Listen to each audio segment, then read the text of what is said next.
Good morning. I'm going to call our county board meeting to order. If you could please stand for the Pledge of Allegiance. Pledge allegiance to the flag of the United States of America and to the republic for which it stands, one nation, under God, indivisible, with liberty and justice for all. Thank you. Roll call, please, Beth. Sure. Commissioner Schlangen? Here. Commissioner Heinen? Here. Commissioner Johnson? Here. Commissioner Kapinski? Here. Commissioner Pop? Here. All right, thank you. Move on to approval or amendments to our agenda. Monty, do you have anything? Mr. Chair, I said you'd like to move the driveway appeal issue to immediately after the consent agenda. I would, or as soon as our highway engineer gets here. I don't see Chris, and so maybe as soon as he. We'll move it there, but I guess you can adjust as we'll Chris just arrives. adjust as he Yep. arrives here. All Okay. right.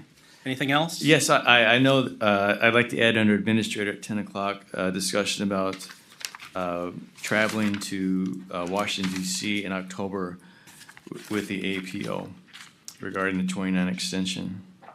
Okay. Yep, and that is all I have. Move for approval, Mr. Chair, with the adjustments. Second. A motion and second to approve our agenda as amended. All those in favor? Aye. Opposed? It's carried. County board meetings are broadcasted live and video recorded on YouTube. Please refrain from speaking from the audience area and come to the podium so that viewers can hear you. County board observes Robert's Rules of Order for its meetings, so please obtain the board chair's consent before addressing the county board. Public comments are generally reserved for the open forum segment or public hearings. However, public comment on other agenda items may be allowed at the discretion of the board chair. As we begin today, please turn off all your phones or put them on vibrate. Thank you. Open forum. Anyone here?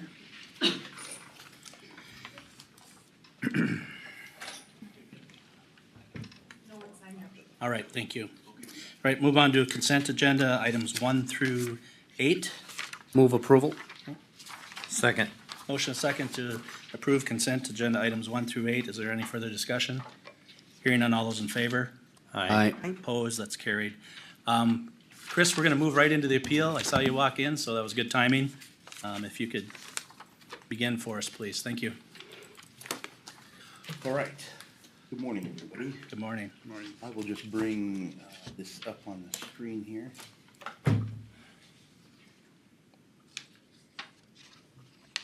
All right. So the Highway Department received an application for a driveway access permit this winter. And we did ultimately end up approving the permit with the appropriate culvert size and length.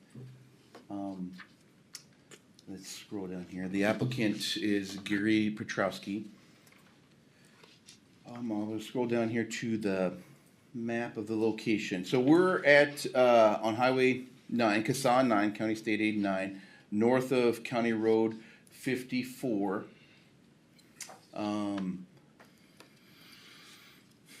here's kind of the situation. So the neighbor to the south has an entrance at this location where the applicant was proposing to place his access entrance approach was about 251 feet apart. Our policy states that we need to get 330 feet in between our driveways. Let's see if I can scroll down. They're wanting an access into their property with a fence and a gate. So we had, or our assistant engineer and the applicant had discussed this over the winter, that since it doesn't meet the access spacing policy to the driveway to the south, what if we put the entrance on the property line? So will we consider that as a shared approach? It's the shared is within the county road right-of-way, and then at the edge of the right-of-way, basically then when you get onto private property, you have sufficient width of an access that each individual parcel would have its own driveway and no need for easements in that. Maybe I should go back up and reiterate. The applicant owns a small strip of land. It's about 1 acre of land. If you can kind of see it there, it's this parcel here. So that would be his access off of CASA 9 to the parcels that the applicant owns back here. There is an access onto 54. You could conceivably access some of these parcels. But you could argue that these parcels over here, you need this access to 9. Owns all the way up to County Road 22, which there's an access onto 22. So that's important to the situation. It owns this strip of land, wanting a place to access onto that parcel and that strip of land. So that's ultimately what we approved as a department, was an access that would be placed split on the property line, 32-foot wide top, and then 4-to-1 slopes after that. That gets us a culvert length of 60 feet that was needed, and we provided the specs there onto how to construct that. And so basically that's what the applicant is appealing, the location. They would prefer to have their access in the middle of that parcel there. So it's a matter of moving it about 30 feet north. There was some concerns with the landowner to the south that we were asking the applicant to remove the driveway to the south, the neighbor's driveway, essentially. We're not asking for that at this time, and I'll just show what the provisions were. We do state that the field entrance to the south for current and future limited use not to be allowed to increase in functional use in the future.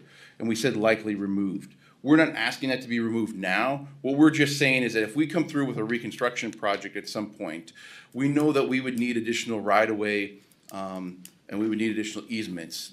That's the time that we would, when we negotiate those additional road easements, we would talk about accesses and negotiate, moving or altering access locations as part of the design of that.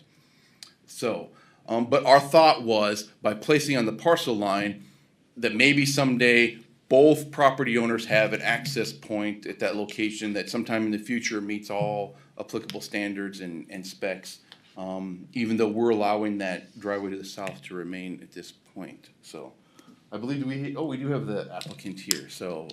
Any questions for Chris, quick, before we move on to Mr. Petrowski? All right, thank you, Chris. All right. Gary, you're welcome to come to the podium if you'd like and share with us your appeal. My son represent me. All right. Good morning. If we could just have your name and address for the record, please. Troy Petrowski, 15371 Fifth Avenue Northeast in Rice. Okay, thank you. So, as Chris said, the proposed entrance was supposed to be a split entrance on the property line.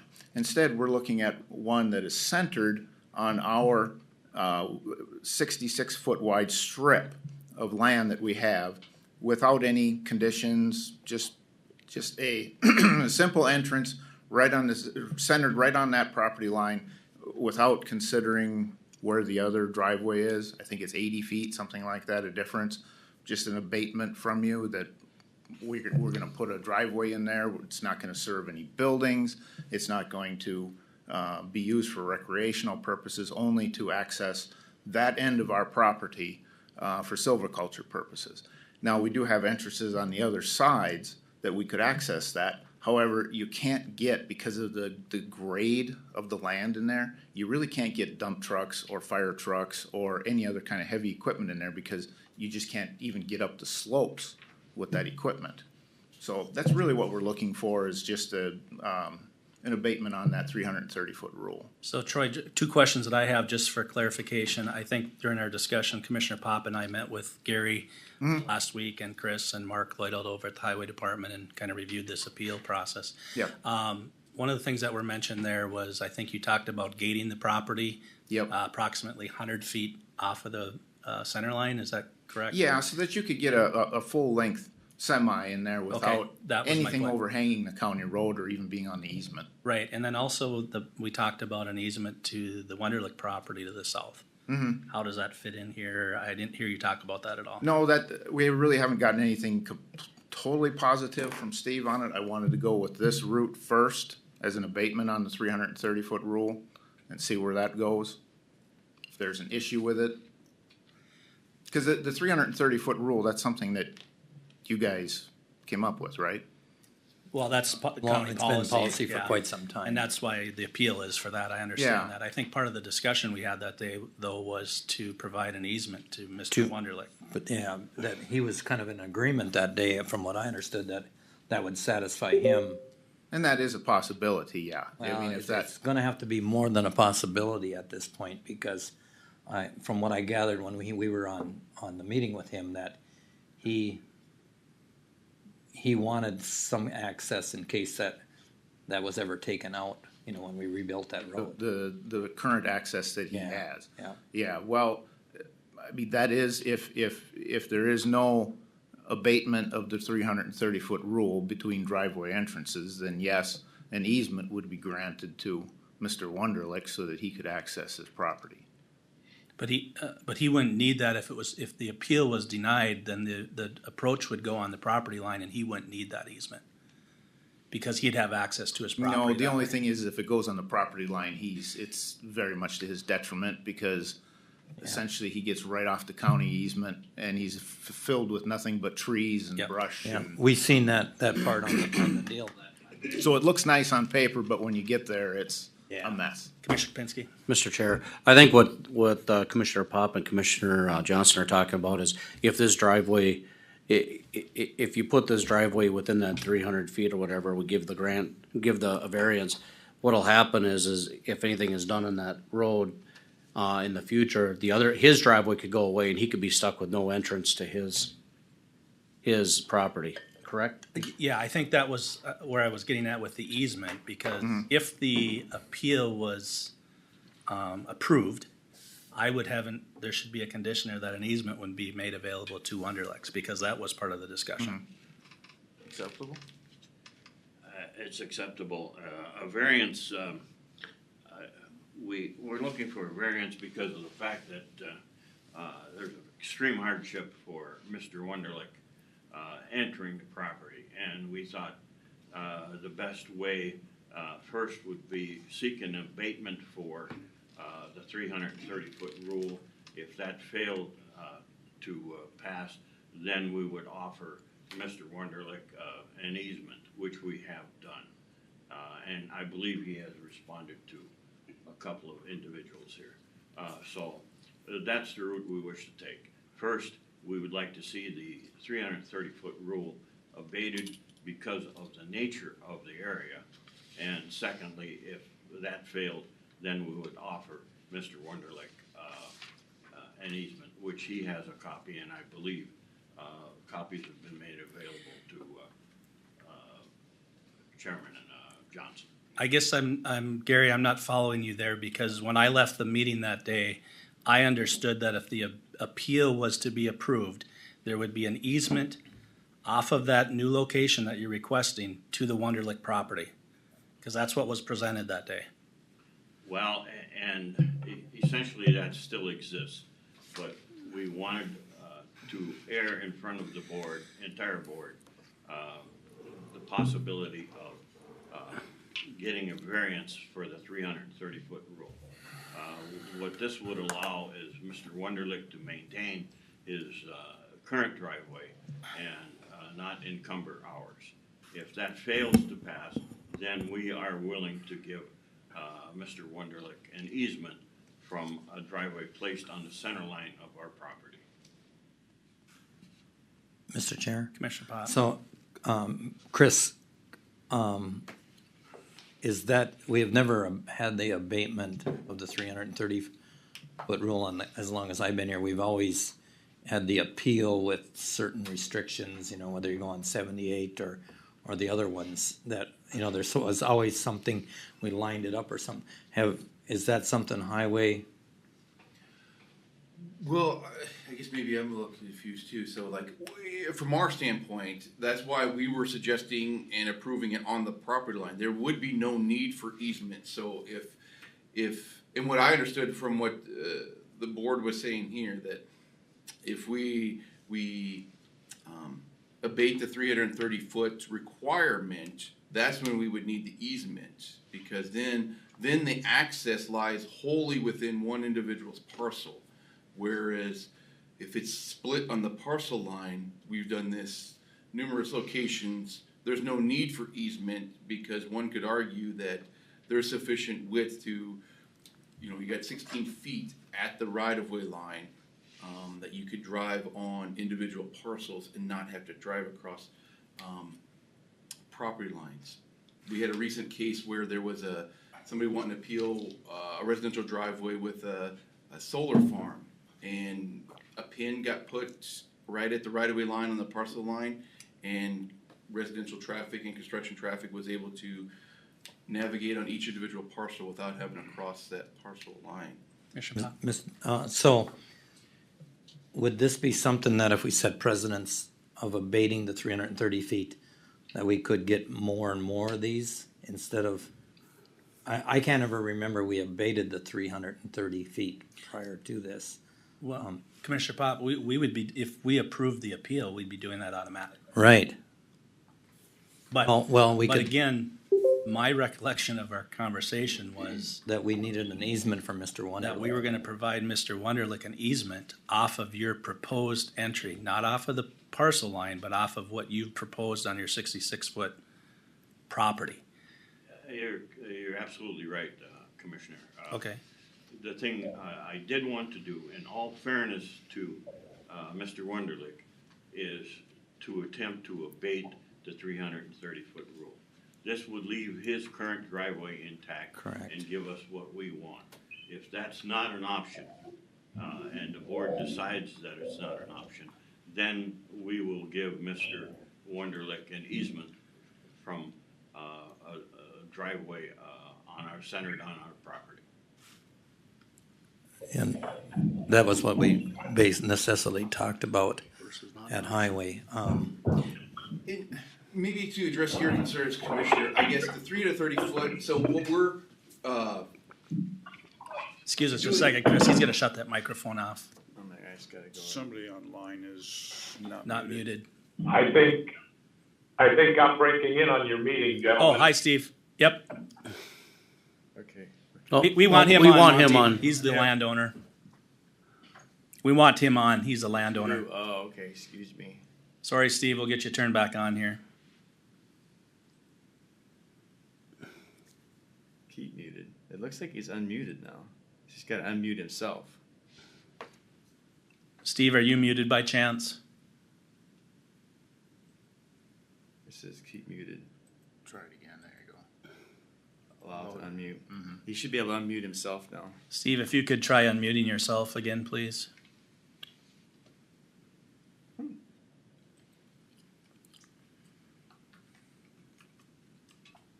Excuse. Steve, maybe if I could suggest you hang up and call in again That's a good idea. and That's see a if good you idea, can yeah. become unmuted, because we're showing that you're muted on this end. If you can hear us. You heard us.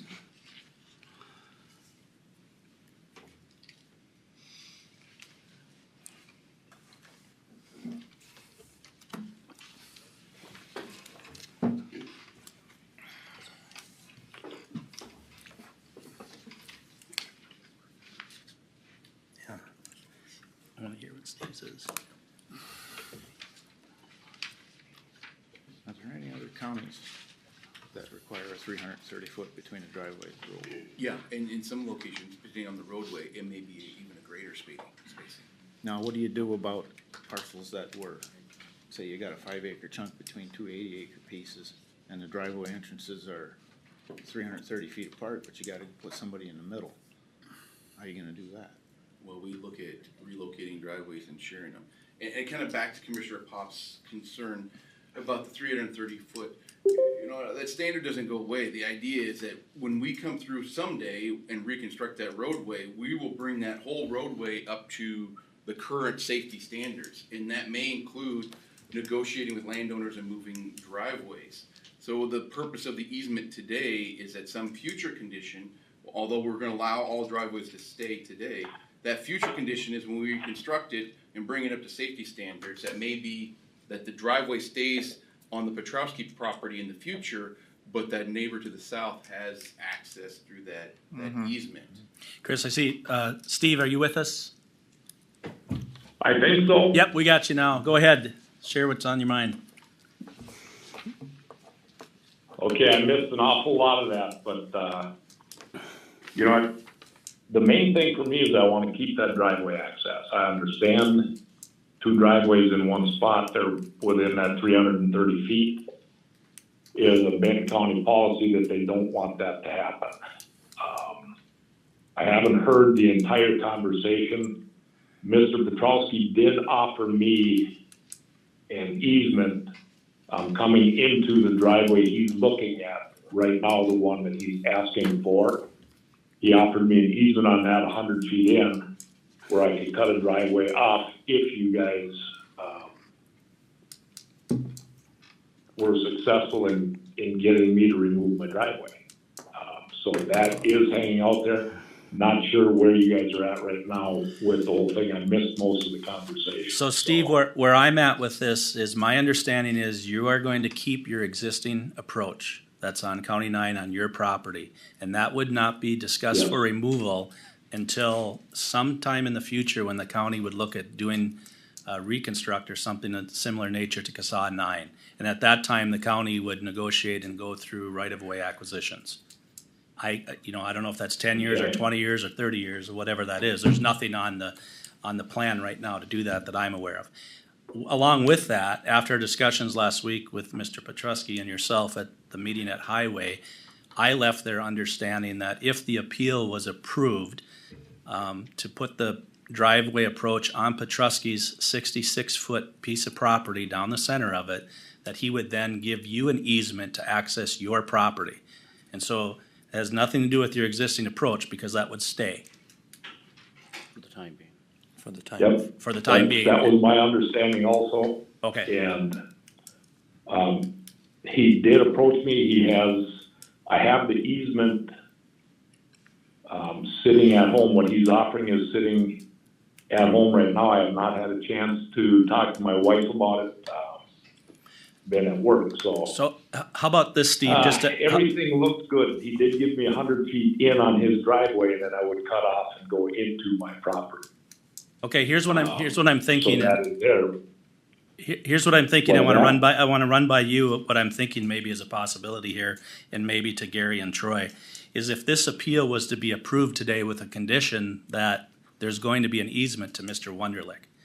Is that something that would be acceptable to both parties? Or I would probably move to table it until it's finalized That's acceptable. between both parties. It would be acceptable to be a condition as a easement to Mr. Wunderlich if your approach was approved today. Yes, and please understand, my attempts here of having an abatement on the 330-foot rule is to protect Mr. Wunderlich's current driveway. I understand that. Yeah, I think we both understand that, but I guess that's in the future. That approach is gonna stay until we reconstruct a road, but then it's probably gonna go away, and I think Mr. Wunderlich understands that. And that would probably be the time when he'd need the easement.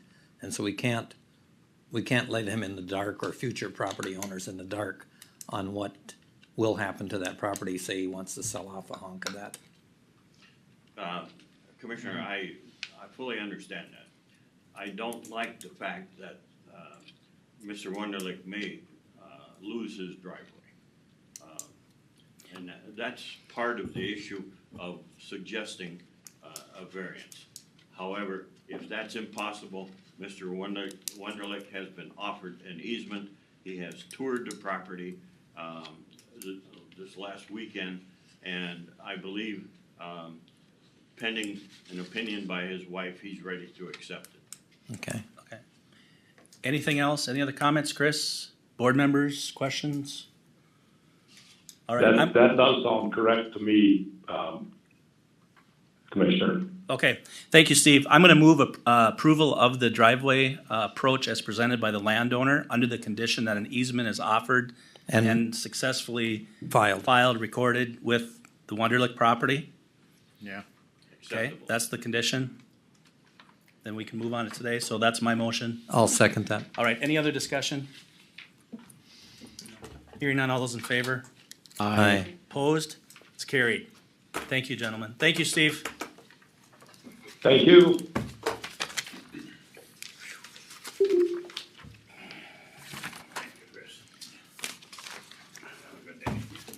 All right, Sheriff.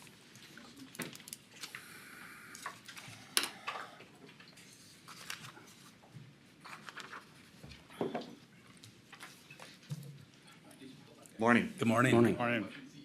So I'm before you today to ask for some variance in our normal hiring procedure here. Back in 1994, in the spring of '94, I found my way over to what was the old high school building across the road here, and I was one of, I think, about 60 individuals who were testing for a deputy sheriff position in 1994. I was fortunate enough to make it through that process and get hired in Benton County. And I can tell you that in the last 29 years since then, the landscape has changed significantly, particularly in the last 3, I'd say. We have been trying to recruit for a licensed deputy position since around April of this year. We have a testing coming up, I believe, this week, and we have a single candidate to test. I know that we have a senior staff member of my licensed staff that is going to be retiring at the end of this year. And given the difficulty we've had in trying to fill this position that's been open since April, I'm coming before the board asking for approval of an overcomplement, for lack of a better term. As you're aware, the board has the authority to approve the number of deputies in the office. And our current policy here is that when we have an opening, we can start recruiting for it. I know I'm gonna have an opening, and I'd like to get a head start on trying to get this position filled. So I'm before you asking if the board would, through the end of December, approve another licensed deputy spot in the event we are able to successfully recruit 2 candidates, so we could get a little bit ahead of the game perhaps. And even if we aren't able to successfully find another candidate before December, we've at least had the opportunity to recruit for that spot prior to the deputy leaving. So hopefully we can, again, get maybe a few weeks ahead of the game. All right, Commissioner Pinsky. Mr. Chair, Sheriff and I have talked on this just briefly, and it makes sense. I mean, he's got one applicant right now for one position. I think what he's looking for is he wants to keep advertisements out there, knowing that he's got another retirement coming up in December. And I think we gotta grab people when we can. As we all know, if we have an opening in 4 months and they interview now, it's they'll never stick around. So, especially with law enforcement. Commissioner Pop. I guess the only concern I have is if the individual that's gonna retire would change his mind. I do not wanna see an increase in the number of people in that department. You know, we've got a number, we've got a budget, we've got things we gotta set, and I don't wanna see that increase because something changes in the process. Mr. Chair, Sheriff, I'm sorry, go ahead, Commissioner Hine. it does state in your RFP, December 31st. correct, Right. yep, so But you know how if things that change. individual does decide not to retire the 31st of December, then we go back to our old policy. And Right. unfortunately, if we have 2 of them on board, one would be leaving at that point in time. Yes, I understand Commissioner Pop's concern. I am completely in agreement that I'm asking for this temporarily. And yes, as Commissioner Heinen stated, if for some reason the retirement doesn't happen, we would follow the rules that are in contract and policy to figure out what would happen to that person. Or I would come back before the board seeking approval again of an additional position. And Sheriff, you did touch base a little bit about your existing budget, that you felt that difference could be absorbed in there. I do believe we have the funds to pay for it, yes. Mr. Chair, just a clarification on the funds. That position's been open since April. Yeah, right. So even if hypothetically we hired somebody tomorrow, Right. We'd still We'd have it still covered. have Yeah, enough, that's so. pretty easy to figure out. We still have that balance there. yeah. All right. You know, and I do believe that this is the right thing to do it in our times that we are right now with law enforcement, trying to recruit people. Any other comments, or what are your wishes? I would move approval. Second. Motion and a second to move approval, sheriff's request for a deputy sheriff position in the sheriff's office through December 31st of this year. Any other discussion? Hearing none, all those in favor? Aye. Opposed? It's carried. Thank you, Sheriff. Thank you, Commissioners. Thank you. Roxanne. Good morning. Good morning, Mr. Chair, Commissioners. Good morning. Before you, we have ordinance 489 limiting the use of cannabis in public places. I'm gonna start out by just stating that, staff is actually recommending that we table this for further discussion, until a later date, certain date. But I want to bring forward the fact that the ordinance as drafted is as we've previously discussed, and it would limit the use of cannabis and its products in public places and places of accommodation. We have correlated and contacted the townships and cities all within Benton County. The cities of Foley, Gilman, Rice, and Royalton had indicated that they had no concerns with the proposed ordinance. St. Cloud, as drafted, would be exempt from the ordinance due to passing their own. And then Michelle has spoken with the city attorney for both Sartell and Sauk Rapids. And so I can let her further elaborate on some of those discussions. Let's see. We had 5 out of the 12 townships indicate that they had no concerns and were supportive of the ordinance as drafted. But what I want to bring to light is that we've had discussions with county attorneys, local county attorneys, law enforcement, and it's sort of allowed this discussion to move further and beyond what we currently have stated in this ordinance. And so I want to let Michelle kind of address a few options that were laid out on the table by a few other counties, because they bring to light a few different ambiguities within the law and the use of cannabis in public places. Okay, thank you. Mr. Chair, I got a Commissioner question Pop. for Roxanne. I got a question before you leave. So you said 5 townships responded. Yes, What about the 7 that didn't respond or are not going to respond? I've emailed and emailed. There's been Is no there response. is there a So- timeline or is there something? No, and it's mostly just to get their opinions on whether they were supportive of the ordinance. Okay, so they can't come So- back in a year and say, well, we never responded. Well, or- let's let Michelle Okay. touch base, because I think some of that will be answered with some of the options she's gonna present. Good morning. Good morning. Morning. As I think I stated previously, there's a lot of ambiguity in this legislation, and all of us attorneys are trying to work through it. So, a lot of counties are currently looking at ordinances. I have touched base with a lot of them, including our neighboring counties that have jurisdiction over St. Cloud, and we share jurisdiction with Sartell, or of Sartell with Stearns. So I know that Stearns currently has a proposed ordinance which looks very similar to what we have.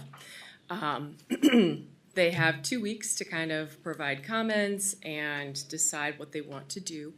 I did speak with the attorney that is working on it with Stearns last night, and they are also considering doing what is one of the proposals, and that would be adding that public health authority.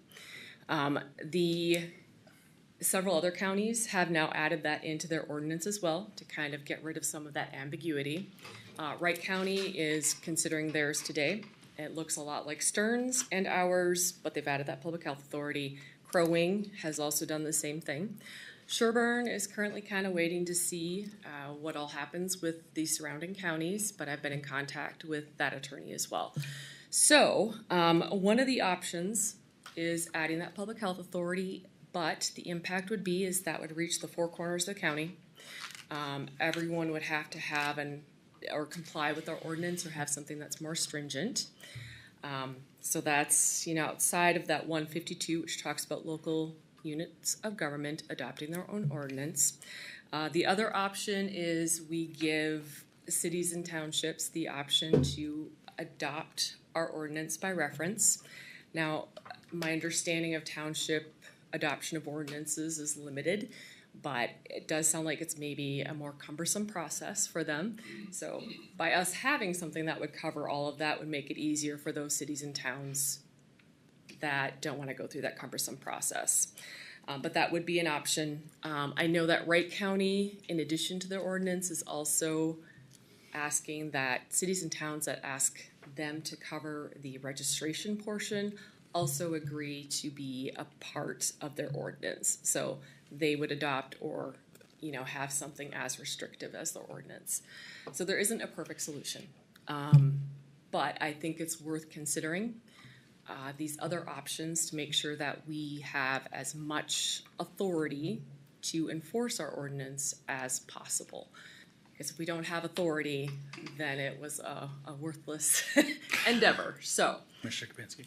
Mr. Chair, Michelle, with the city of St. Cloud and Stearns County, are they're adding the health department They are to? considering it. Okay. Yep. So I will be in further conversation with both Okay. Sherburne and Stearns since we have those joint jurisdictions. So would St. Cloud be more restrictive than the county, or would They they? would have to be, Okay, yep. currently, Currently, they've only adopted for their public places that are owned by the city or public parks. okay, so as it stands, if they added that, it wouldn't be as restrictive as the county? Correct. Okay. Any other questions for Michelle?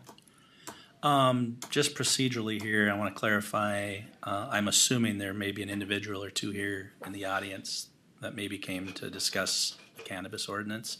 So is it possible to, I know that you're looking at having us potentially table this to a future certain date and time. Yep. Is it appropriate to open a public hearing and then continue it, even though we may table that? You certainly have the ability before you table it to Yep. ask people if they want to speak And on then it. we would continue it, obviously. Yep. Yep, okay, so you if- definitely have that option. Okay. But I would table it after you get their comments. Yep. Okay. Okay. Good call, Chair. Any other questions for Michelle? Nope. All right, if there is someone here that would like to speak to the cannabis ordinance proposal, if you could please come to the podium and state your name and address for the record. Are you opening the public hearing? And now, that will be an opening of the public hearing for that, thank you. Well, my name's Aaron Olson. I live at 111 15th Street Court, Sauk Rapids.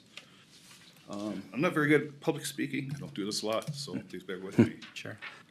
Just want to touch on this. Been a resident of Sauk Rapids, Benton County for over 20 years. That the cannabis and tobacco users, smokers, pay taxes as well, you know. So it'd be nice to kind of consider them when you pass these ordinances and such. And to be honest, people have used these substances in the parks for many decades. Just because it's not well documented, I guess, or you don't hear a lot about it, doesn't mean it's not going on. And because of that, I think it'll probably still continue despite the ordinances. In my mind, it'd be very hard to enforce in that regard. And I'm just afraid also that this could potentially perpetuate more social stigmas against people, segregating them out, not being allowed to use certain spaces because of their recreational habits. And I think, you know, since the state has decriminalized it, I think it'd just be kind of unfortunate to keep trying to penalize people in this regard. I guess that's about all I have. Thank you for your time. Okay, thank you. Thank you. Is there anyone else that'd like to speak on the cannabis ordinance while the public hearing's open? Anyone else? Roxanne?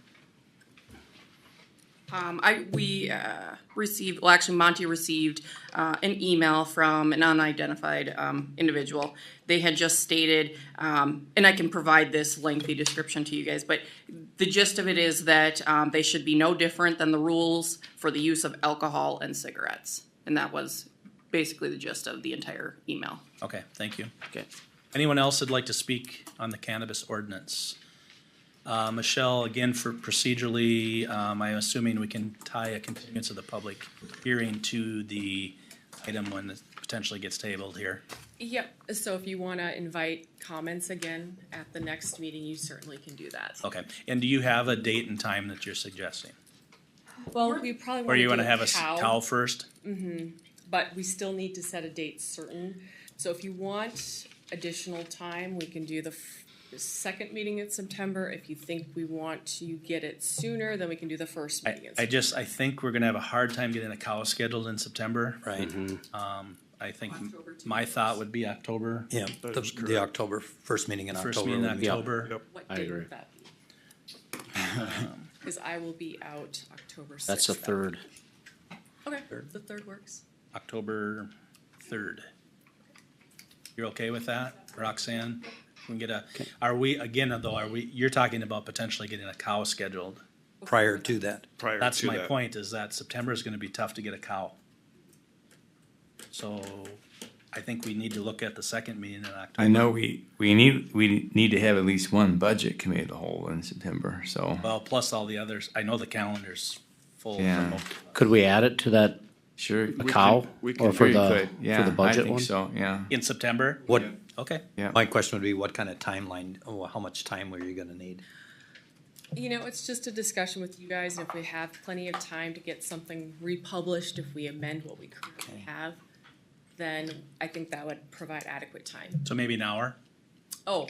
That way, sorry. Oh, Half hour? yeah, Okay. that's more than, More than enough? Yeah. Okay, then I'm okay with it. Yep. Okay, so we would tie it to a cow in September, and we would potentially table then until October 3rd. Yes. Okay. Before I close the public hearing, Mark? I just have the public health is new, I was wondering if she could expand on that. So, counties have community health boards, and through that community health board, we do have the ability to adopt public health laws, and ordinances accordingly, to protect public health. So it would just be in conjunction with that authority. What would that mean to the cities? That means that they would be encompassed within that ordinance. Is there a way for them to get out of that ordinance? It does not appear so, according to the statute. Mr. Chair. Commissioner Kapinski? They can if there is more stringent. More Yeah, so, restricted. but they would Correct. have to be as stringent. Yeah. Yep. Anyone else for the public hearing before I close it? Or continue it, I'm sorry. All right, so just to review, we're gonna need to continue the public hearing and table this ordinance until October 3rd. And you do need a certain time, we usually just put 9, we usually just state 9. 9, okay. Yeah.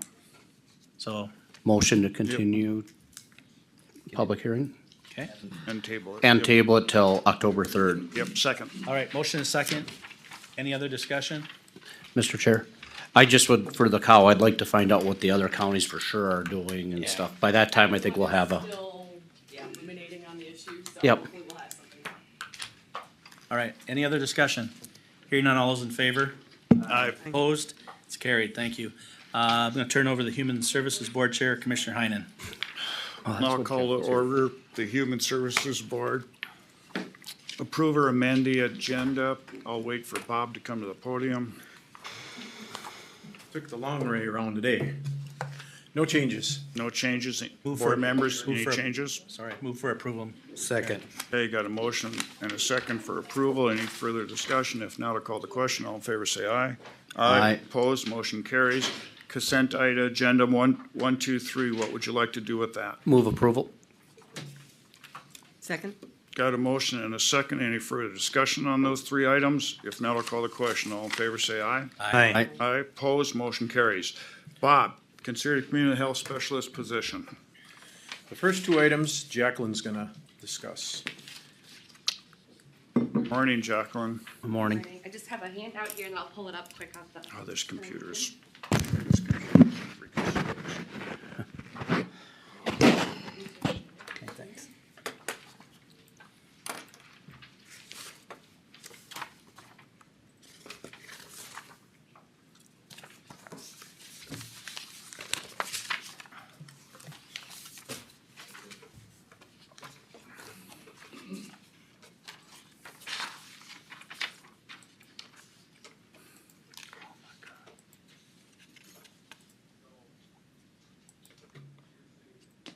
Monty, do I need to share, or is it already sharing?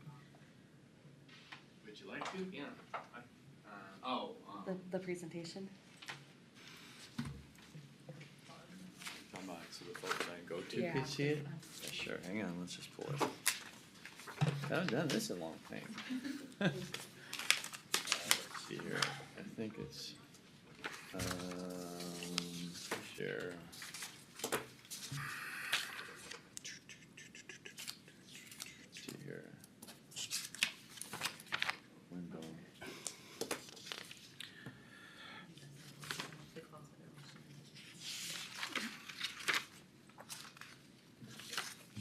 So you are now sharing. Let's go back to your presentation. That would be right in the wrong spot, so, okay.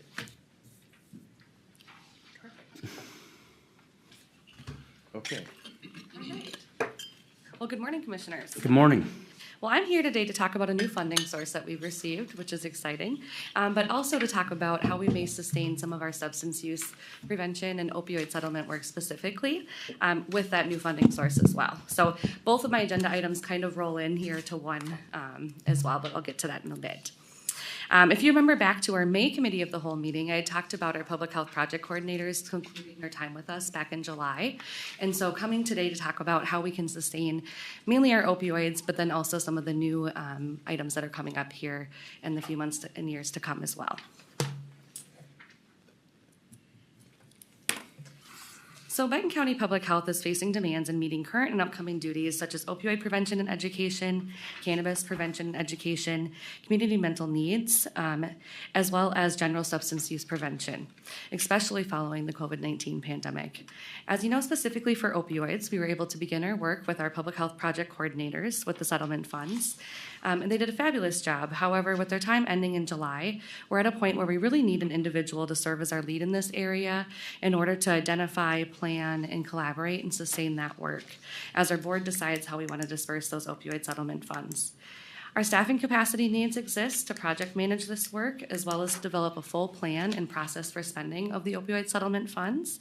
This would also include having to coordinate an advisory committee or work group of some sort under the MOA, and then also to do those engagements with the cities that we need to do under that MOA. As well as developing that community summit that we've talked about, and that planning will take place over this next few months and into the next year as well. In addition to the opioids funding, we're seeing quick attention being needed to be placed on cannabis education with the recent legislation, as well as for general substance use prevention as well. We really have some stark community mental health needs following the pandemic that I noted. And if you flip to the very back of the handout they gave you, there's some data points there. I know at the most recent Committee of the Whole, you received a lot of data, so I won't go into depth on this, but just wanted to highlight a few things that came out of our most recent Minnesota student survey, which includes Sauk Rapids Rice School District. Looking at those, there's 59.5% of ninth graders who are reporting feeling down, depressed, and hopeless within the prior 2 weeks of taking that survey. If you look down a little bit further, 30.3% of ninth graders have reported doing something to purposely hurt or injure themselves without wanting to die. So this would include like cutting, bruising, burning themselves within the last 12 months. 30.6% of ninth graders report seriously considering attempting suicide ever. If you go down a little bit further, according to our community health assessment that we complete with our Tri-County area through the Central Minnesota Alliance, 30.8% of our adults have reported having depression. Of those, 54.9% of them are between the ages of 35 to 44. Of those that report having depression in Benton County, 27.3% are females and 36% are males. And this is different than our surrounding counties. We're seeing depression in our male community higher than we are in our female community in Benton County. And then going down a little bit further there, 31.6% have considered attempting suicide, men at a higher rate than women in our county. And then I have a few bullet points there on your slides just about substance use, just some really high level data, but just seeing some emergency room visits increasing for Benton County residents, as well as having males having more ER visits for opioid involved overdoses in 2021. And really despite seeing a reduction in opioid prescriptions, we're still continuing to see that the rate of healthcare visits for opioid dependents among Benton County residents is increasing since 2016. So I'm here today to talk a little bit about the sustaining of this work and with a proposal request. And what I'm asking is for the Board of Commissioners to approve a public health to hire a community health specialist position really focused around the substance use prevention realm, where we can encompass all of the work that we are talking about here, the cannabis education and prevention, the tobacco ordinance continuation, compliance and educate checks, talking about our opioid, serving as chief strategist and project manager for that work, and then also looking into the mental health needs of our community and the additional substance use prevention needs as well. I just want to note, granted this is outside of our typical budget cycle, with the new funding sources that we have received, as well as the timeline we have for cannabis prevention and the cannabis ordinance coordination, as well as the tobacco continuing conversation and ordinance conversations, it would be really beneficial for us to be able to hire someone sooner than what the budget process would allow and utilize that new funding source that we have, and move forward in a quicker timeline there. So this is just a snapshot, and again, you have it here on your handout as well, because I know it's hard to read on the screen. This outlines what we have as far as current work duties and capacities, and then showing the addition of a 5th position and where we can build capacity. I do want to note that if this position is approved, we may need to look at which duties fit best under which bucket so that we can streamline things as best as possible, but this is our initial look at it. With this 5th position, again, we really could build capacities here to sustain and to continue on the work that we are starting around opioids specifically. So this is the proposal funding breakdown. What we're proposing is that up to 50% of the position be funded via the opioid settlement funds to complete that opioid settlement work. And then the remaining 50% be funded out of our current public health funding sources. We have our local public health grant, which we have had funding for, I think, just since 1976, longstanding, and we're expected to see an increase with that next year, as well as we had an increase in that last year. And then our SHIP funding, which is also existing funding, that funding has remained unchanged in the last legislative session. And then our workforce infrastructure funding is a new funding source that we have since received, which is a second agenda item on the agenda today for the board. Mr. Chair? Commissioner Kapinski. What is it? Commissioner, go ahead, Commissioner. Oh, I'm sorry. Sorry. I actually looked at him too. I know you did.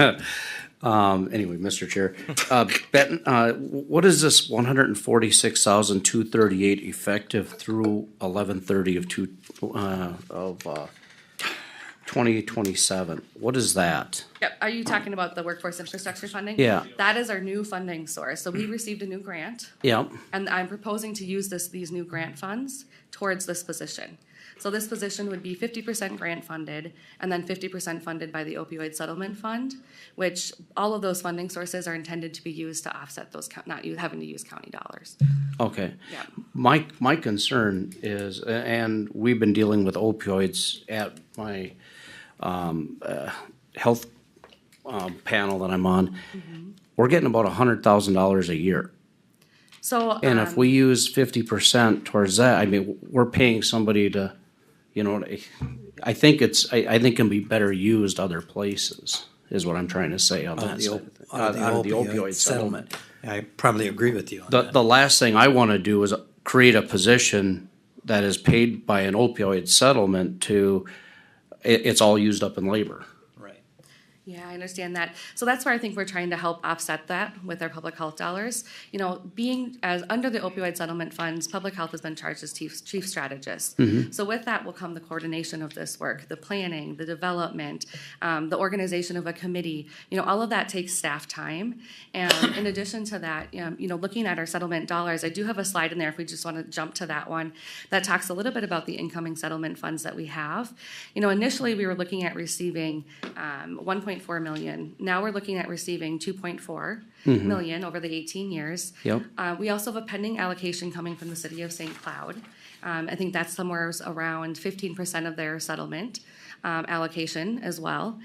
So that amount has been increased. But again, with the being charged as chief strategist, also comes those work duties underneath that. And that's where we're looking for some support there.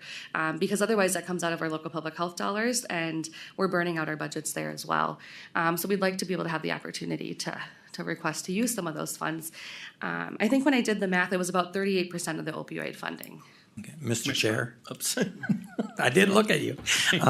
So the 2.4 million, and from my understanding, that will continue to grow as there's more settlements with different companies. So, we could be at 3 million, but I totally agree with Commissioner Kapinski that we just don't need to add staff to continue to burn up this money. I mean, you get no results by maybe you do by adding staff. Some of this has gotta be to the true heart of the problem. But I think the 2.4, could easily be 3 million when we're all said and done, easily. What, This is gonna keep continuing to grow as other companies Yeah, are joining yeah. in this settlement. The question I have, Jacqueline, who's gonna take care of this if we don't approve a position? Okay, so what's that gonna take away of what you guys do?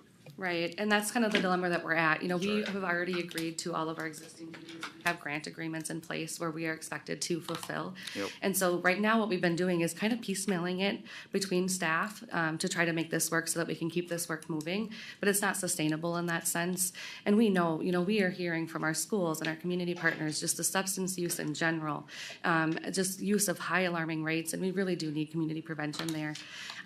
As far as opioid dollars being spent, I really do foresee that if we had a community health specialist in this position, that we could use those opioid dollars, their time, in a very productive and succinct fashion. They have community partners. We've got networks in which we can embed and we can expand and provide technical assistance to our community partners as well if we had the position to do that.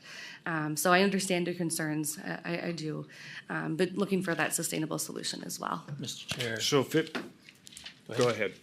Jacqueline, just trying to follow the funding here a little Sure. bit. So, as far as the workforce infrastructure dollars, that $146,000 for the next 5 years, am I hearing then once that's faded out, then they're gonna be tapping more into the opioid settlement for the? No, our sustainability plan would be, so we know that we have in fiscal year 25 cannabis funding coming Okay. for cannabis prevention and education, so that would sustain this position, and then including our local public health funding. So our plan would be no more than 50% opioids, that would be the maximum. The other piece of it is our staff do time report their time, we're 100% time reporting. So let's say in 1 month, they don't use that 50%, we're only billing the time specific to opioids. We're not using that funding for anything other than the opioids work specifically. So the coordinating, they're arranging those advisory meetings, getting a work group put together, talking about developing a work plan and a process for spending for the board. Those duties would fall under that, and we would bill our time for that, but only up to that 50% maximum, and it could be less. So it just depends on how the work looks. So maybe more in the initial years, and then as the work gets going, there's less coordination, and it could be less at that time, but no more than the 50%. Thank you. So Jacqueline, you're looking for 45,000 in a sense, 50,000 in a sense to come out of the opioid settlement, right? Out of that Yep, so- 289,000? Yeah, so our estimate for the first year was 48,433 would be the amount there. That would be kind of our proposal here. And then, like I said, offsetting it with those other funding sources. And then we also know that in the future years, there may also be some tobacco settlements coming up. And so we just have to see what pans out with that as far as us seeking some additional dollars from those jewel settlements, whether it's a grant process where we have to write for a grant or if MDH will disseminate those dollars out, we're not sure yet. But we're still learning more as time goes.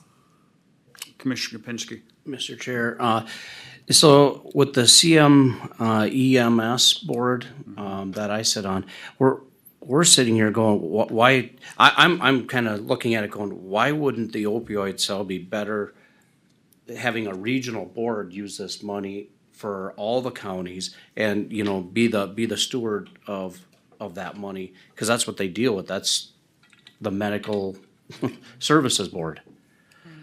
I look at, I am really struggling. Yes, it's only 40-some thousand out of the initial 200-some thousand that we're getting, but when it backs down to $100,000 a year, that's $48,000 a year. That's half of what we're getting. So I think the amount per year, let me just flip here because I think I wrote down for myself. So if we look at that breakdown for opioid settlement dollars slide. So it comes out to be, I think, roughly 134,000 a year, and that's not including the allocation that we're receiving from City of St. Cloud. So I think if we calculate it, it's like 35% of our opioids amount annually would be going towards the individual to kind of project manage this work and keep it moving, and to get some of those committees in place so we can start kind of deciding how we want to leverage those funds and disperse those funds. 35% is a lot just for administrating. In my book, if you're using 35% of the opioid just to administrate, that seems like an awful lot of money to get something that may get done. I don't know. I mean, it's definitely good work, and somebody's got to do it. But I do like your idea of more of a regional deal. I don't know what other counties are doing or if, I think we're seeing, and no offense, I agree to some extent about all of this, but as we've seen as being commissioners, regional things haven't worked in the past. You know, and if we try throwing out regional things in the future, we have no idea. So right now, you know, all counties are doing this themselves and working on it themselves. And it does take staff time for all of this stuff. Yeah. it does take, It does. Mr. And Chair. it's not levy dollars either. Right. Go ahead. It's not levy dollars, but it's still money that was supposed to go to help the public. Yeah. And we're putting it towards administration. I guess I would like to see a little more like, what are some of the counties, maybe not in this area, but, you know, in this, maybe in that, Southwest Collaborative Health that we got, what are they doing? They gotta be collaborating amongst each other because they don't get as much money as we do to do anything like this, so. Yeah, I think it's good on one hand and I think like cautious on the other hand. I'm kinda like, Well, it's administration that has to do all of this work though. Yeah. I mean, they have to do all of the training. They have to go out there yeah. and do all of this stuff for the opioids, you know, and tobacco and everything else. Otherwise, who's gonna do it? Yeah. Go ahead. I'm just worried about, we start filling a position to do this, and we're paying, let's just say hypothetically, $80,000 a year. I'm just throwing a number out there. We've got 2 school districts. How much time can they really spend in all the school districts with all this, you know what I mean? You're not in there every day. Right. No, but that's where I'm looking to build capacity, right? I mean, we do have the need, we know that the need is there, and our community health specialists are community facing. So that means that work happens in the community. So as far as things going towards those initiatives, you know, we have those partnerships with the school, and I think that's where we would like to build those capacities and provide that technical assistance. But in addition, you know, we know that there's other things that are coming up too, where we would need extra staff capacity, for example, the cannabis prevention and education. There'll be compliance educate checks there that we'll also have to complete and some additional duties there. So I think, you know, we have the opioids on one piece of it, but we also have the additional duties that I had just mentioned back here that we need an individual to be able to fulfill those. With the current individuals, we only have 4 community health specialists, and so we certainly have a lot of work ahead of us. Mr. Chair. I'm sorry, Commissioner For Johnson. clarity again, Jacqueline, I'm understanding and grasping the 50% of the opioid settlement. I get that, but talk to me a little bit about public health funding the other, where did all of a sudden we have the extra 50% of public health to be able to fill this position? So that brings us to our workforce infrastructure grant. Here we go. So this recently, Minnesota was awarded an additional $42.9 million through a CDC federal infrastructure grant. With this funding, 40% of those funds are going to the workforce for public health, and $16.4 million have since been distributed out to community health boards to use. And so that's where their additional $146,238,000 is coming to us. That's our second board agenda item on today, is for us to review that contract and accept those funds. And so my proposal would be that we use those funds towards this position to help. And then in addition, our local public health grant, we saw an increase in that last year. Yeah. And then this legislative session, I think it was I don't want to misspeak, 9.6 million to base funding, I think, for state of Minnesota. So we would have an increase in that too. You know what those dollars are? It will be announced in September, but right now we get roughly, I think, 190,000 per year. So we'll have an increase to that amount as well. Yeah. So Jacqueline, the question I have is there a way of how we could do, instead of 50% for the opioid settlement, do 35%? And then 65% out of this grant? I mean, you know, you're proposing 50-50. Is there a way we can split it differently? I think we could. I think we had estimated, looking back at our time reporting of the time we've spent this last year between our public health project coordinators, who were 40 hours a week, from mid-January to just in July. I think we had just done an estimation and calculation of what it might take to get this up and running, and that was our best guess. But I would certainly be willing to look at the budget to see if we could work it out differently and have a lesser rate in the opioids. But again, like I said, we would be billing up to that 50%. It's not that we're going to bill 50% every single pay period. We all know how that works when we say up to 50%. No, we've been around long enough to know that 50% up to means 50%. So that 146 is divided by 4, correct? So 36,000 a year Through 5 years. through 5 years? Yeah, so this funding is we currently have this funding just sitting there, and Yeah. so that's kind of Okay. why the urgency in the request is we want to be able to utilize this funding to help go towards this position. So I certainly think that, we'd have to prorate it, look and see what we have here.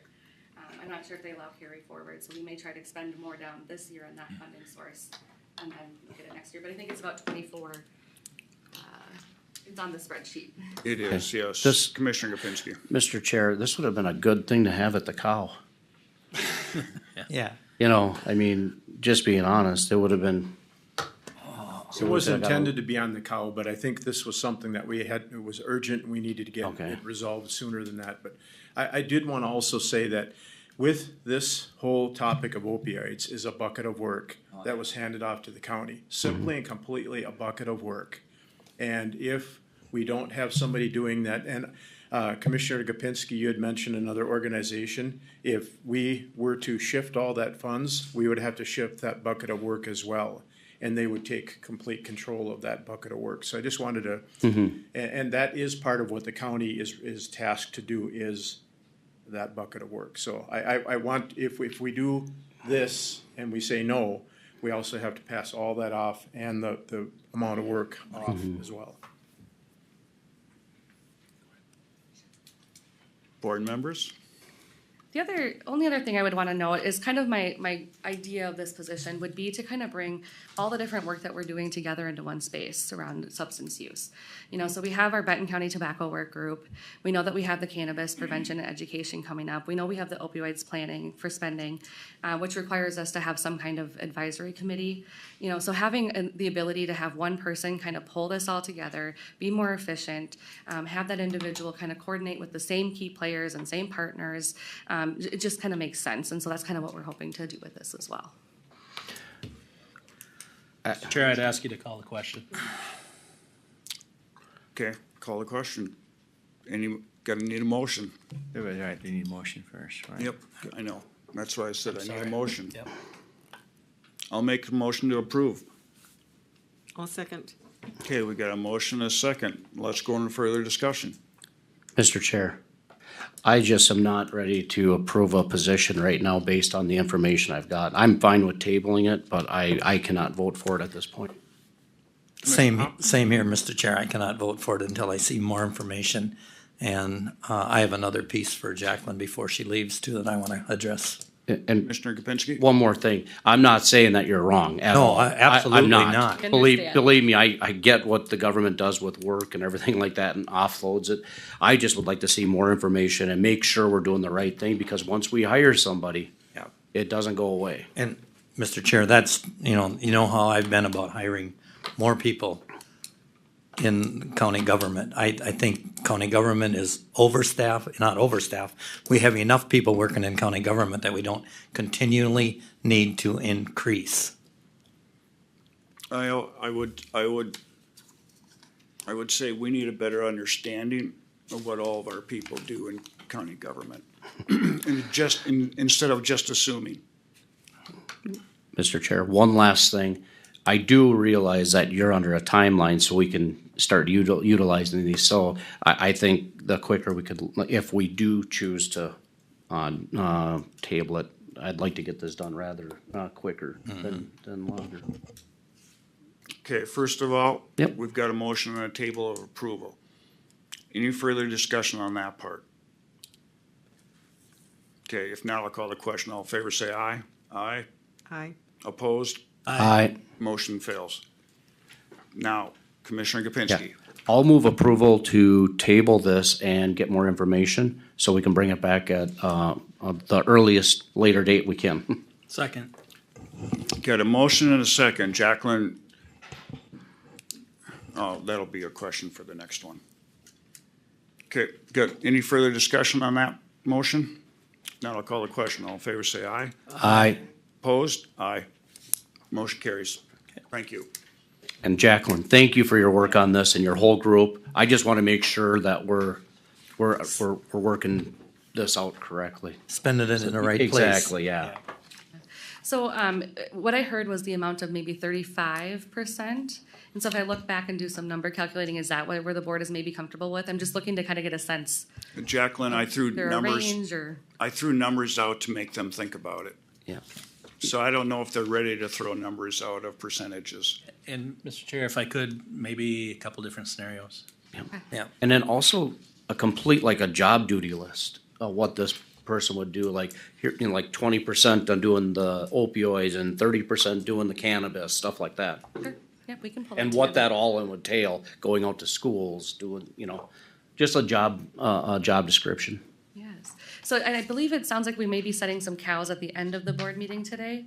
I'm wondering if that's something that's set in this next month. Is that something we would want to discuss then at this, We the can- tobacco We dental? can try. trial? We can try. We can try. I would We'll- say, You'll yeah. have to wait until the end of the board Sure. meeting.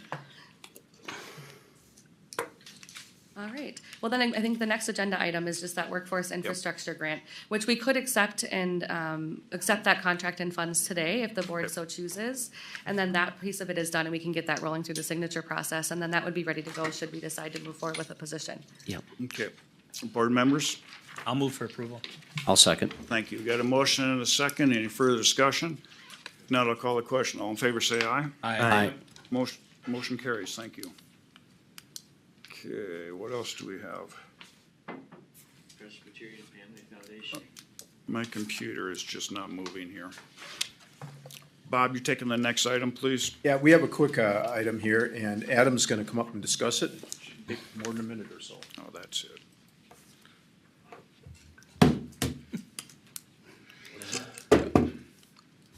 Morning, Adam. Morning, and thank you to the board. I am the supervisor for the Home and Community-Based Services Unit and the licensing unit here at Benton County Human Services. The request, I think, is pretty straightforward. We would just like approval to contract with another guardianship agency here in Benton County. PFF, or Presbyterian Family Foundation, has been around for several years. They're currently contracted with about 20 counties throughout the state. Their primary office is in Wilmer, and they also have an office, satellite office here in St. Cloud.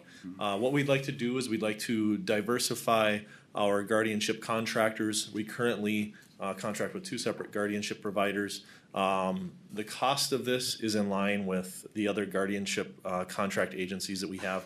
We're not looking to have a huge cost expenditure here. It's really just kind of open that door for us. We're seeing the increase in the aged population. We're seeing the increase in mental health and disabled individuals in the community that require guardianship services. And we'd like to just have this extra option available. We have had clients that we've had to do assessments at the hospital that have had this agency as a guardianship provider. They've been very responsive. They've been good to work with. Talked to other counties who are currently contracted with this agency, experiencing a lot of really solid experiences there. They're willing to work with all different cases, short-term, long-term. They really work well with the case managers, so we feel it's a good partnership for Benton County Human Services. Great, thank you for that. Board members, questions? I'll move for approval, Mr. Chair. Second. I'll have a question. Okay, got a motion and a second. Now, any further discussion? Commissioner Schlangen? So we'll have the guardians or the ones that are in charge in the area to contact people and not have to be out of town? Yes, correct. So there's if it is one of our clients that's in the area, the guardianship or the person that has guardianship of the individual has access to them pretty close. We do have clients that end up in housing outside of Benton County, outstate. The nice thing about PFF is they do have the ability to move throughout the state. And like I said, they have 20 different counties that they're contracted with. So they've experienced all these different areas that they go to. And this cost includes all of the contact with the client, including their drive time and all of those other things. Any further questions? Yeah, I just want to make sure that their services are available here so people aren't having to travel great distances. Oh, absolutely. That's part of the reason to contract with this agency is that they pride themselves, and I met with one of the directors of the agency in person to kind of ask some of these questions myself because I wanted to make sure we were contracting with a reputable agency. So they pride themselves on the ability to meet face to face. They don't do all this virtual stuff with their clients for guardianship. They meet face to face. They commit to going. So if we have someone that needs to move from one residence to another, and there's a lot of times these people move into places that have staff and the people that take care of them.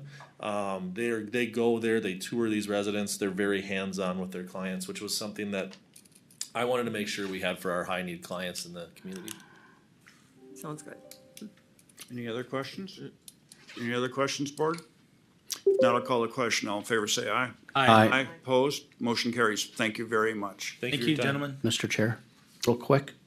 I just wanted to thank Adam and Bob for inviting us to that, Oh, yes. what was it, the Foster care. foster unit. care. It was very eye-opening on what they go through, and I looked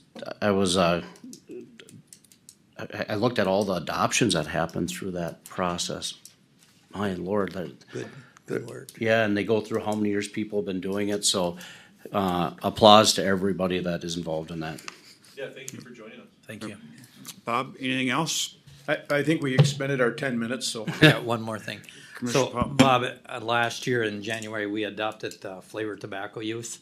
I want to know if there's any progress being made with the cities on that, because we particularly targeted one area of the county. And if we're not making any progress with the cities of South Cartel and that, I think we need to relook at this, because I don't believe public health took into consideration the economic impact that they did to these businesses that we put this burden on. It wasn't about, I support non-tobacco use, but I do not support the part that what I heard from a couple of the businesses in Rice about how much revenue they lost because of this, and that they are the only part of the county that has to abide by these. So if we can't get the whole county involved in it, then I suggest we go back to our regular tobacco use and allow them to continue that. We're gonna be asking these businesses to support a new building, and yet we've taken revenue away. I don't believe that public health did their due diligence in enforcing this without going before the cities. I will take that up with public health, and we can Yeah. certainly respond at one of our future calls here pretty quick. Okay. Okay, Bob, anything else? Nope. Great, thank you very much. Thank you. Appreciate your time. Thank you, Bob. At this point in time, we'll reconvene and turn it over to the regular board chair. Thank you, Commissioner Heinen. Chris, when you're ready to consider the professional services agreement with the consultant for final design of the following bridges. All right. Well, we have received about $1.5 million of federal money to reconstruct or build new bridges, and I was just gonna bring up, my agenda item for that. So to do that, though, we need to hire, a competent engineering consultant, with experience and expertise in designing bridges. Cause, at least two of these structures, they're on streams, that me and my assistant engineer believe that we're not gonna be able to replace with just simple box culverts. They're gonna need span type structures, more like bridges on piling. So we issued a request for proposals, and received only 2 proposals back. Although these 2 proposals we received, one was from Erickson Engineering and one was with Widseth. They're very reputable engineering consultants in this world of bridge designing. Many counties throughout the state use them. And we, through the review process, we selected Widseth that's gonna provide the best overall value. So yeah, I attached their proposal here to the agenda item. I wasn't gonna read through it all and everything, but we would like to move forward with a consultant contract with Widseth to design these 3 structures. So, yeah, they provided a schedule in there, very similar past experience, so on and so forth. So, any questions? Just quickly review which 3 bridges we're talking about. Oh, yes, so this is CASA 12, just outside of Rice, over that stream.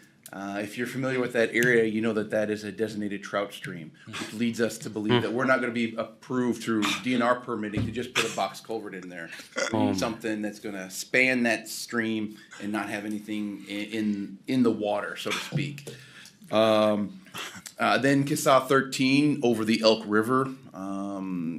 This is one that, due to the drought conditions that we've had over the last couple of years, we discovered that steel piling below the water line is severely deteriorated. And then the last one there is County Road 40. And is that the same one? It's a tributary to that trout stream. So similar DNR conditions are gonna apply to that structure. We're hoping that we can justify a box culvert versus a span structure there. But that's another reason why we selected Widseth, is their experience with dealing with the DNR on permitting and stuff. We feel more confident going forward with them on securing the necessary permits to replace those structures. Sure. So the one on County Road 40, I Mhm. can tell you right off the bat, right off the bridge, 20 feet, is a deep, deep hole. Yes, you're right, there is. And I Yep. mean, there's no way you're gonna get by with box culverts in there. Yeah, that's maybe not. Yeah, but that's a timber structure, so yeah, we're hoping we need to get that replaced. But you're right, I know that what you're talking about. It is a pretty deep hole there. Yeah, that's Commissioner Kapinski. Mr. Chair, a couple things. Did we ever get that trout tournament going, or have we talked about it? Because I'm curious to really see if there's trout. Yeah, every time we try to go fishing there, Yeah, we can't ever catch them. Anyway, but on the other side, this makes a lot more sense now, knowing basically, we're not using the typical box culvert, dealing with the DNR. I get it. Commissioner Pop. So have we used this company before, I believe? Yeah, we have, yeah. I thought, when I seen the diagrams, I thought they looked familiar. One of the high-profile project is the reconstruction of CASA 2 at the north end of Little Rock Lake. There you go. They Okay. designed that road reconstruction for us and helped us navigate the DNR permitting through that project as well. And that was pretty painless, right? It was, yeah. We were successful with that. Chris, you mentioned the bridge over CASA 13. Or rough. Have you had to post that down, or? Yeah, it is posted down now. It actually was before we discovered the piling, and we had that re-looked at. Steel piling is interesting. Although we have severe corrosion, we didn't have to lower it anymore, but it is posted. It's restricted bridge, so we don't allow overweight trucks across that. And timeline on these bridges? So we start receiving, they're all not on the same year. But I think 25 is the first year we've got federal money coming in to replace, and I can't remember which one it is. It might be 12 and 13 are in that year. Okay. So Thank you. Any questions, Chris? I'll move approval of the contract with Widseth and authorize the board chair to sign. I'll second it. Okay, any other discussion? Hearing none, all those in favor? Aye. Aye. Opposed? It's carried. Thank you, Chris. Good, thank you. Chris, are you sticking around, or you? I can if you'd like Stick me around, to. we'll have a break. I got a question for you. And just a quick question, we are looking at a ditch authority coming up on the first meeting, is that correct? Yes, for sure. We will definitely have one the first meeting in September. Okay, thank you. All right, Monty? All right. Well, I think today's another big day in our broadband journey. Back in July, the Benton Communications received word that it was going to receive a state of Minnesota border-to-border grant, $3 million for what we're calling our South Benton County project. And so what you have in front of you today is the grant agreement between Benton County and Benton Communications to pledge our local share towards this project. We pledged $2 million to go with the $3 million of the border-to-border. If I recall correctly, if I have it in my agenda, let's see. I think this is an $8.5 million total project, so that would mean that Benton Communications is providing the rest of the capital investment in the project. And just to throw a few pieces of information out there, Mr. Chair, for you, I think it's kind of good at this point to recap a little bit about what's occurred over the last year or so with our partnership with Benton Communications. It's all said and done when all the fiber's installed. The total investment between state of Minnesota border, Benton County's $3.1 million of ARPA, and then the equity from Benton Communications, there would be about a $12.8 million investment in broadband in Benton County. And again, pretty significant investment. When it's all said and done, again, Benton Communications will install about 378 miles of fiber to 1,319 rural addresses in Benton County. So as we're careful to say, we believe we're going to cover virtually every corner of Benton County. And one thing we like to ask folks to think about, if somehow they feel they're going to be missed or have been missed, we want them to contact us or Benton Communications and see if we can explore some options. One thing I wanted to mention is I spoke with Cheryl about the timing of what we're calling, again, the South Benton County project. She says it should begin in '24 and complete in '25. So actually a year earlier than we originally had thought. So that's really good news. Yeah.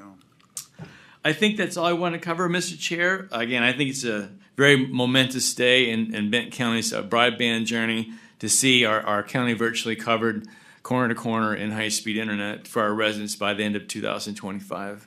And if our board members want to add any comments, please do. Thank you, Monty. Any comments? It's been a long journey, It and I has. thank everybody that's been on the committee I remember starting it in this room, a long time back, so it's been a fun journey. Those meetings at City Hall. Yeah. Yeah. It's fun to meet a goal. It is. Cross the line. So that's good. With that, I would move approval of the $2 million to Benton Communications. That includes the county contribution as well as township contributions to this plan. All right, I'll second that. Yeah, and if I could just elaborate on it, I know we've received pledges of township resources, and we're gonna follow up on those. And we had some discussion about that yesterday about possibly Benton Communications billing townships for the equivalent of the pledges that they had made towards rural broadband. Yep.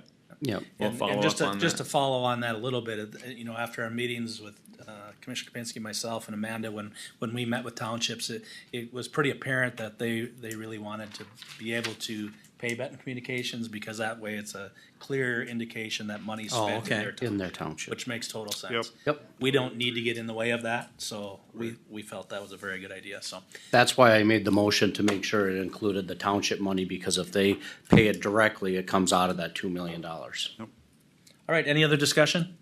And one more clarification, Monty, the 2 million from us, and you had said it was an $8-point-some million project. There was some border to border in there too that they. Right, yeah, so the South Benton County project received $3 million of border-to-border funding, that's Okay. right, yeah, yep. All right, any other discussion? Hearing none, all those in favor? Aye. Opposed? Carried, thank you. Monty, traveling to DC for the APO. That's right. Kristen here? Yep. I'll turn it over to you, I guess, to decide who will go, Okay, and we'll help make those lead arrangements. that? Yep, I can leave that. Go ahead. No, I'll let you go. Mr. Chair, we had our, I'll give you more updates about our APO meeting, and our, updates later on, but, we had talked about going out to, the APO goes out every October, and goes to DC and pitches projects, works with the congressional, people out there. And we've been talking about, we're so close to the finish line on this 29 extension, getting somebody from the county out there to push it over the finish line. So that's what I'm throwing out there. So are you suggesting the highway engineer or a county board member, or what are you thinking? I would say on this one here, a county board member. I know that we've already approved the county engineer to go out for the Fly-in? fly-in. It was also sorry, Mr. Chair, it was also recommended by the APO board that Benton County sends a commissioner out there. Okay. At this time. Last year, we should have did the same thing. Last year, if we would have known hindsight, one commissioner would have went in September, one would have went in Yep, October. exactly. Commissioner Kapinski, I believe, correct me if I'm wrong, but last year the APO talked about helping to fund maybe $1,500. So I was there last year. For that? I was there last year trying to promote that, and Mayor Kleiss was in the room. And that was not an option, only the board chair. Yeah. And Mr. Gibson. The APO And chair, if they were gonna pay for anything, it's gonna be the employees Yep. for the APO. That is not on the table at this point either. Okay. It's more the fact that we're so close, it might be worth the amount to go out there, push it over the edge and get it, because we did apply for $5 million. And we'll give a few more updates later on in this, but I think in my opinion, it makes sense to see if we can finalize this money. So then the next question is, are we sending Commissioner Kapinski? Is that the? I'll make a Go ahead, otherwise I was gonna make comment Oh, that, go ahead. Commissioner Kapinski represents us in APO, so I Yep. think that's pretty much a no-brainer. Okay, Yep, I'll make a motion to approve. second, Kapinski. second that. Any other discussion? Sending Commissioner Kapinski to the APO DC meetings. Any other discussion? Hearing none, all those in favor? Aye. Aye. Opposed? It's carried. Thank you for doing that. All right, move into commissioner meeting updates. Who would like to start? Start, go ahead. All right, we obviously have had our calls and everything like that, but, the biggest one was the APO. It was a very contentious, we will say, there on the belt line and everything, and I kinda stayed in the weeds on some stuff until basically I had to speak. We tabled the project for the bridge, what do we call that, the environmental study. So, because we didn't know how it was gonna, it affected everybody's budget, so, everybody's budgets went up, and we're trying to support the 20% federal, grant, match. And when people seen that at the APO, everybody, I'll say was very unacceptable. Other than Benton County, to be quite honest with you. Sure. I was ready to move approval immediately, for the fact that, knowing the 29's coming around.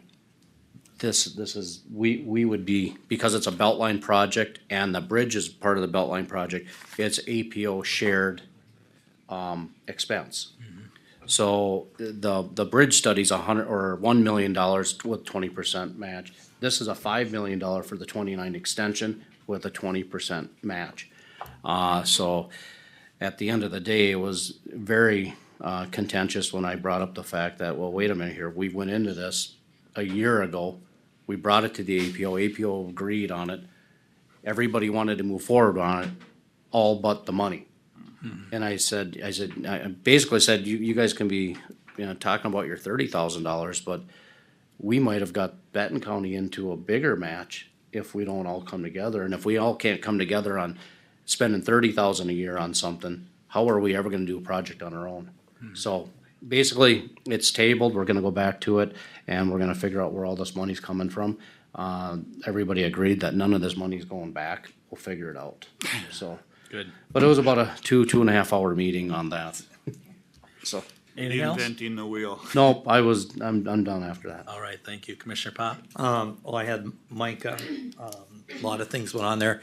They're gonna turn a little bit more to having a section on our meetings where we have county needs, like each county's needs, and not just there. We spent a fair amount of time on the Minnesota Transit for light rail, that, I think we got some disgruntled counties in the metro that, they're getting a lot of sales tax money, all that. All in all, it was a pretty good meeting. We even had to cut it short. We had to cut some things off because the discussion got so long on some suggestions, but all in all, it was pretty good. Okay. Anything else? No, well, then I had we'll hear in a few minutes from the BEP Loan Committee. Okay. Commissioner Schlangen? Yeah, I had the First Steps, committee meeting, and they've served at least 2,500 people since they started. And the assistant people continue to keep growing in numbers, so it's progressing good.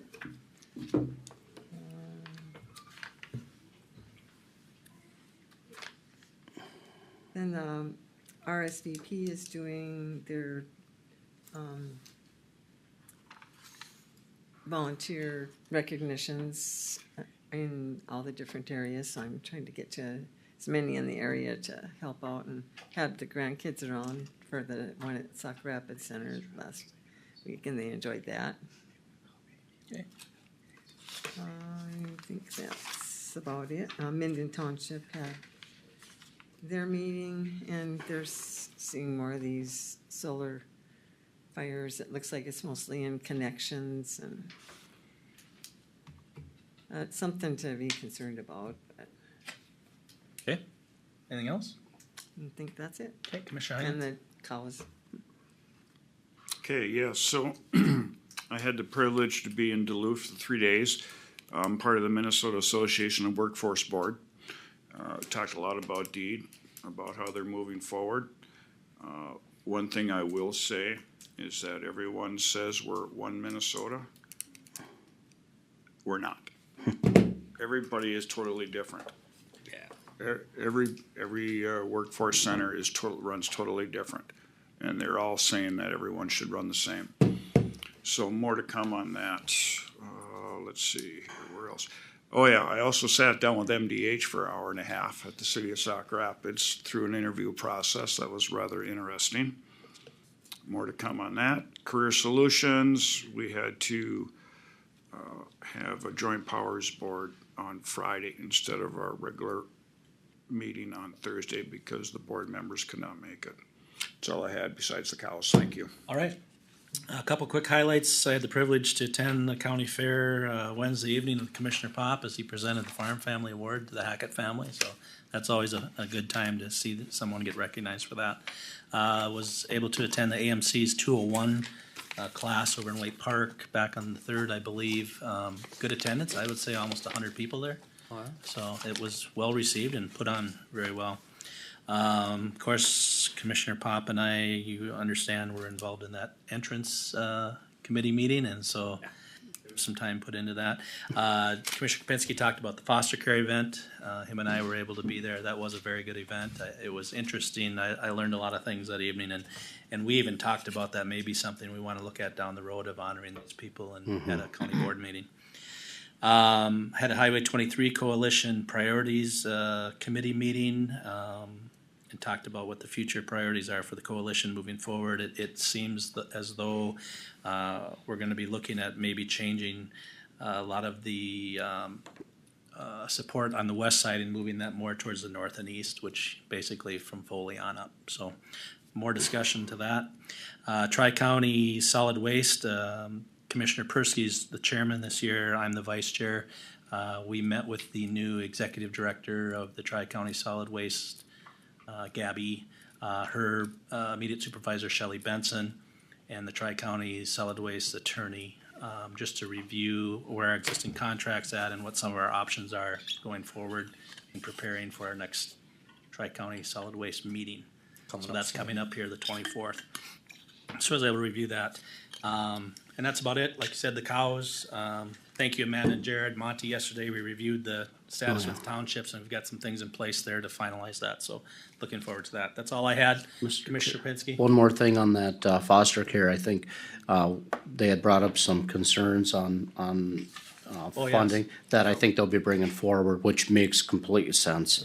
One other thing on my end is, I don't know if this is a privilege, but I got a letter from Mary Jo McGuire, who's the president of National Association of Counties in the country, so NACO, and I've been nominated to be on the Telecommunication Technology Steering Committee, which covers a lot more meetings. So a lot would be probably. Yeah, so I don't know if it's we'll go with that. Okay.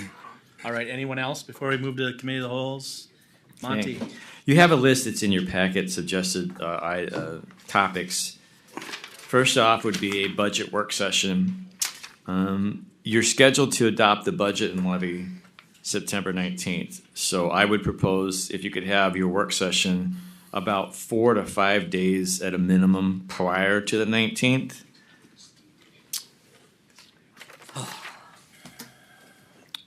Just so everyone's aware, I am gone the 10th through the 17th. Yeah, none of them days work for me neither. So the week of September 4th? Well, the 4th is Labor Day. Yep. That's out. Board meeting. So we got Wednesday, Thursday, Friday that week. The tour of practices is on the 8th, looks like. So we're looking at Wednesday the 6th or Thursday the 7th. Could we do it after the board meeting? No. No? That's a pretty big deal to adopt budget. The 6th. And Wednesday the 6th work? This is brutal. I guess, yeah, I can make it work. Wednesday works for me. Right away in the morning. Hmm? Right away in the morning. Sure, we can start as early as you want. 8 o'clock? 8 o'clock. 8 o'clock. Compromise. 8:30. 30. So 8:30 on September 6th is your budget work session. The next item was a basket of issues around human services, tobacco ordinance revisions, possible assistance to foster care providers, and follow-up discussion about the dental clinic and potentially opioid funding. I got a range, excuse me, from the folks in public health. They're requesting something between September 11th and October 6th is the range of time that they ask for. I'm guessing you're going to push towards the end of that, more towards the end, right? So, how about that? Well, we have a cow on the 26th of September, right? Yep, with Is that GLT. building? How long is that? We gonna have take? our next space needs committee, meeting with GLT is the 26th, yes. That's the interviews, right? No, that's that's 20, in August August. 28th is your interviews, right? We added onto the GLT cow. That's a lot of stuff. These space needs cows have been going, what, 2 to 2.5 hours? And this is a lot of topics. Again, tobacco ordinance revisions, foster care, dental clinic, and opioid. If you want to add it, please do. I just think it's going to be a very long meeting. I'd rather spend one long day than running here for 2 hours a time. Okay. I mean, that's just myself. So, We'll order lunch. Yeah. I just don't want to cut GLT short. I mean, it seems like, there's We just a don't lot of either. issues to talk through, and Yep. I don't want them feeling pressed for time. You want to add it to the GLT cow? On the 26th, At 12:30? Yeah. 9:26, okay. That cow is at 8:30, so if it went to 11, tentative at 11 o'clock. You would give them, and then, Well, we'd be 8:30 to 11 with GLT. Gotcha. 2.5 hours. Yeah. So somewhere around that time, we'd start in with. we'll start in with all these other issues. Okay. Got it. All right. And then there was also discussion about the cannabis, more discussion about the cannabis ordinance. Is Roxanne? She actually messaged me to go with the 9/6 meeting. Monty, that was September 26th, correct? Yes, sir. Yes. Yes, sir. Oh, thank you. Roxanne is proposing having your cannabis discussion the same time as the budget discussion on September 6th. Would that be workable to you all? Yeah. Yes. Okay. Just be done with it. That'll work. All right. So I think it looks like we've settled on then two. We've got September 6th at 8:30 budget cannabis issues. On September 26th, we'll begin at 8:30 with GLT and then continue on with the subjects of tobacco ordinance revisions, foster care assistance, dental clinic, and opioid funding. That's all we have. I'll move approval of the noted cows. Second. Okay, all those in favor? Aye. Opposed? They're carried. Any other comments? Questions? We're adjourned at 10:43. We're gonna take a